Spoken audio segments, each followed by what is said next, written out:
There's not too many things you can count on in life, but gravity is one of them.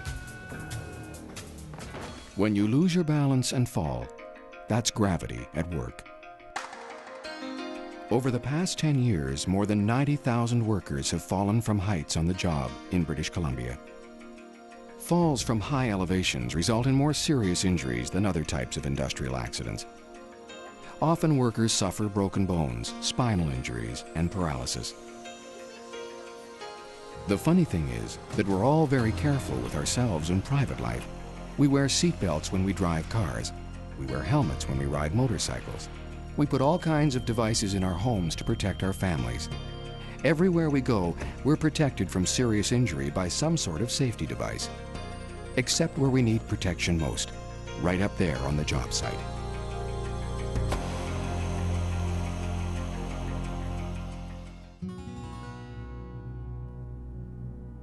This video is about fall protection. It's been produced for all those who've heard that it can't be done, but who really think that it should be done. Fall protection can be practical, and it can be provided economically. And more importantly, it can save lives. You'd never construct a building without a blueprint because the challenges are so complex. Fall protection problems are equally complex. But most projects begin without much thought to solving the problems. Workers are usually left to their own devices. Most of the time, that means working without fall protection. The solutions begin with planning before work commences at elevation. Each job site is different, and each solution must be crafted to the specific job site at hand. A fall protection work plan is simply a job hazard analysis. It's like a blueprint for worker safety at higher elevations. The fall protection work plan will recognize the specific fall hazards at a particular job site, provide the appropriate fall protection methods to be used, identify the assembly, maintenance, and inspection procedures of the fall protection system, and provide for the training and rescue of workers who will use the system. The first step in this process is recognizing the hazards. How much horizontal travel is required? How much vertical travel? Where are the obstructions? Other factors that should be considered are environmental conditions, like icy, slick, or wet surfaces. The Fall Protection Work Plan will look at all these issues and more, including the number of workers involved and how often the task is performed.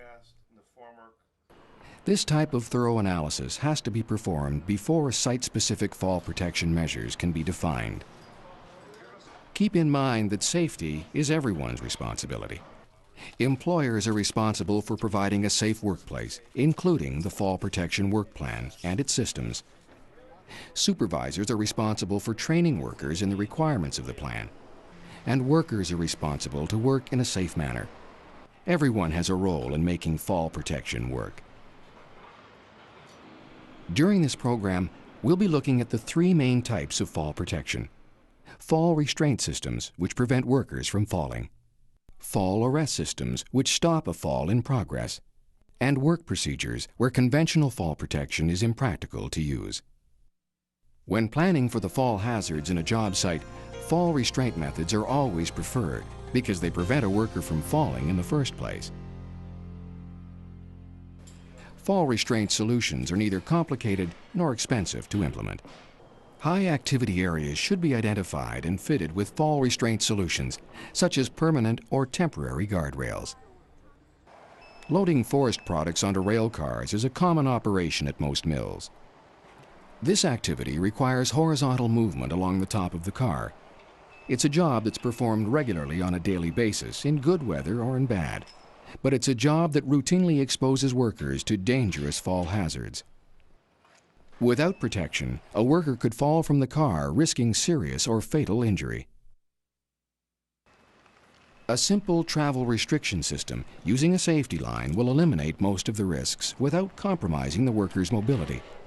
The system protects the worker as he travels across the top of the car. We've all seen hydroelectric workers using work positioning systems. The use of a pole belt when climbing a pole restricts the worker's travel and eliminates the possibility of a fall. and all the while the worker has two hands free to perform his job. A bucket truck provides a safe platform from which to perform work at high elevations. Elevated work platforms, suspended stagings, and scaffolding all provide a safer footing when working at heights. While temporary guardrails and other physical barriers are effective and economical ways to prevent falls, warning lines can be used to cordon off fall hazard areas.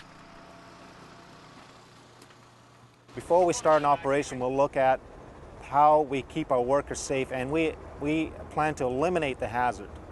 And the only way we can do that is to allow the worker as much freedom of movement to do his job and also be restrained. And that takes planning and pre-engineering to be able to do that. When it's impractical to provide fall restraint, the worker's next line of protection is fall arrest, where the worker's fall is arrested by means of a body harness or safety net. There's many different types of fall arrest equipment, but they all have three elements in common: an anchorage point, a connecting means or lanyard, and a body holding device or harness. Working together, these three elements constitute a personal fall arrest system. Falling into a safety belt could cause serious internal injuries, and harnesses are the preferred choice. But not all body harnesses are equally effective. This test film shows how different harnesses react to the same weight-through-distance forces. It's important to wear the right harness properly fitted. The lanyard should be connected in line with the spine, where the shock of the fall can be distributed between the shoulders and the hips. Shock-absorbing lanyards go a long way in cushioning the force of the fall, but they can lengthen the fall as well. Choose an anchor that will let you move enough to do your job. Check out the anchor point thoroughly before trusting your life to it. The anchor point must be strong enough to bear the forces of a fall and be free of any damage. Try to stay close to the anchor point. If you move too far away from your anchor and fall, you risk swinging into objects below. This is called a swing fall hazard. The further you move horizontally from the anchor point, the greater the swing fall hazard. Lifeline systems can be vertical or horizontal. They're designed to go beyond the length limitations of a lanyard, providing both mobility and protection. Vertical lifelines with rope grabs are particularly useful when you're involved in work at heights. The rope grab is designed to lock onto the lifeline when a fall occurs. Retractable lanyards and lifelines have a locking mechanism which activates when a fall occurs, like an automotive seatbelt. These devices are designed to arrest free fall in inches and eliminate the dangerous slack that can develop using fixed-length lanyards. Safety nets are designed to provide passive fall protection under and around elevated work sites, such as bridge construction. The net is there to catch the worker after a fall. We use fall arrest systems to enable us to safely gain access to all the high points on our equipment in order to do regular maintenance and safety inspections.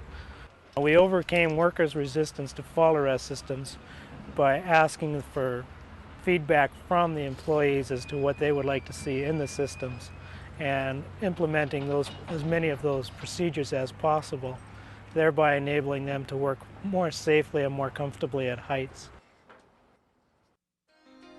When it's impractical to use fall arrest or restraint devices, we need to modify our work procedures as a means of providing fall protection. Erecting scaffolds is a relatively dangerous job in terms of falling, so it's important to follow correct work procedures when putting up scaffolds. A safety monitor is a relatively new concept in fall protection, where a trained worker oversees the crew and continually advises them of fall hazards they may be exposed to. On this job here, we've got a safety line 6.5 feet in from the outside perimeter, and the fellows that are working outside have got a number of hazards that the monitor has to alert them to. They're moving backwards and laterally, and they'll come to protrusions, lead stacks, vent systems, as well as turning their back to the outside edge. So the monitor has to keep them aware of those perils.